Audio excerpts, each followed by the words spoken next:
যিদিনাখন পৰীক্ষা হৈছিলে সেইদিনা আগত আমাৰ যিটো চেণ্টাৰত পৰীক্ষা ধেমাজি পাব্লিক স্কুল তাতে এটা ঘটনা হৈছিলে। ঘটনাটো হ'ল মোৰ আগৰ বেঞ্চত এজন ল'ৰা বহিছিলে, অলপ শিক্ষিত ল'ৰা হ'ব, যে বহিছিলে। সি পৰীক্ষাত উকা বহী জমা দিব বিচাৰিছিলে। মই পিছত বহি আছিলোঁ। যেতিয়া পৰীক্ষকজনে ক'লে যে আমি উকা বহী নলওঁ, তেতিয়া মই পিছফালৰ পৰা থিয় হৈ গ'লোঁ। থিয় হৈ পেলাই প্ৰতিবাদ কৰিলোঁ যে উকা বহী জমা দিব নোৱাৰিব। তাৰপিছত মোৰ কথা শুনি পেলাই লগৰ যিবিলাক পৰীক্ষাৰ্থী আছিল সিহঁতো থিয় হৈ গ'ল। তাৰপিছত যিবিলাক পৰীক্ষাৰ্থী আছিলে সিহঁতে আৰু পৰীক্ষকবিলাকক মাতি আনিলোঁ। মাতি আনি পেলাই হুলস্থুলীয়া পৰিৱেশ সৃষ্টি হৈছিলে। নিৰীক্ষকেও জানে। সিহঁতক মাতি আনিছোঁ। মাতি আনি পেলাই তাৰ লাইভ তেতিয়া কৰিছোঁ। তেতিয়া ভিতৰত কৰিব লাগে, যিখিনি কৰিব লাগে সেইখিনি কৰিছোঁ। তাৰপিছত বাধ্য হৈ পেলাই তাক 5টামান OMR চিটত আনচাৰ চিট কৰিব দিয়া হৈছিলে। সেইখিনি কৰিছে।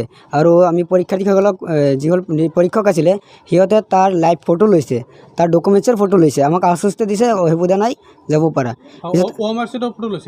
OMR চিট তাতো মোবাইল লৈ যাব দিয়া নাই, মোবাইল বাহিৰত থৈ গৈছিলোঁ।